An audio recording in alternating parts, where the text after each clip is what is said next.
के editor in chief Rahul Joshi के साथ खास बातचीत में गृह मंत्री अमित शाह ने बताया कि प्रधानमंत्री नरेंद्र मोदी के जीवन में संघ यानी राष्ट्रीय स्वयंसेवक संघ का बहुत बड़ा प्रभाव है। संघ के अनुशासन ने ही प्रधानमंत्री नरेंद्र मोदी को ग्लोबल लीडर बनाया।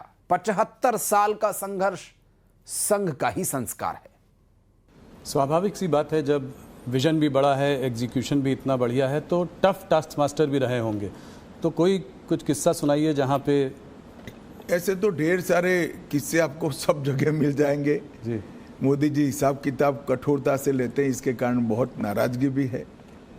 सरकार में मुख्यमंत्री बने तब भी, प्रधानमंत्री बने तब भी, और संगठन का काम करते थे तब भी, मगर कभी भी व्यक्तिगत द्वेष के कारण किसी कार्यकर्ता को डांट डपूट लगाना या सार्वजनिक रूप से उसको अपमानित करना, ऐसा मैंने नहीं देखा।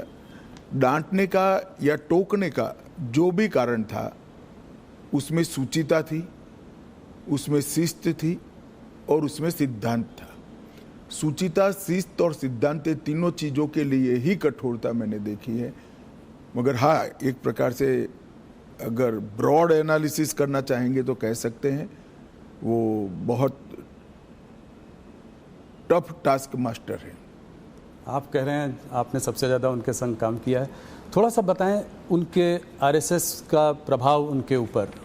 आरएसएस के प्रचारक थे, उसको कैसे उनको शेप किया आरएसएस की थिंकिंग ने? आप भी उसके प्रचारक रहे हैं। आरएसएस के संपर्क में मैं प्रचारक नहीं रहा कभी, मैं संघ का स्वयंसेवक रहा। आरएसएस के संपर्क में जो भी आता है, संघ के संपर्क में आता है, उस पर संघ का प्रभाव निश्चित रूप से ही पड़े बगैर रह ही नहीं सकता।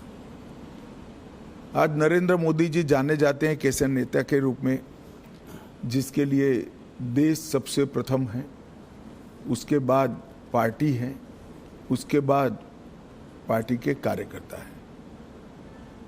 ये जो राष्ट्र प्रथम का पूरा इतना लंबा कालखंड 75 साल का जो दिखाई पड़ता है, मैं मानता हूँ वो संघ के ही संस्कार है।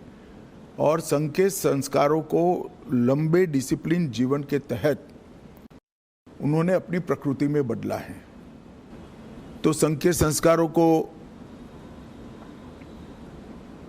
स्वीकार करने में या उसके हिसाब से जीने में कोई तकलीफ नहीं पड़ती। जब प्रकृति ही व्यक्ति की ऐसी हो जाती है तो अपने आप काम उसी तरह से चलता है।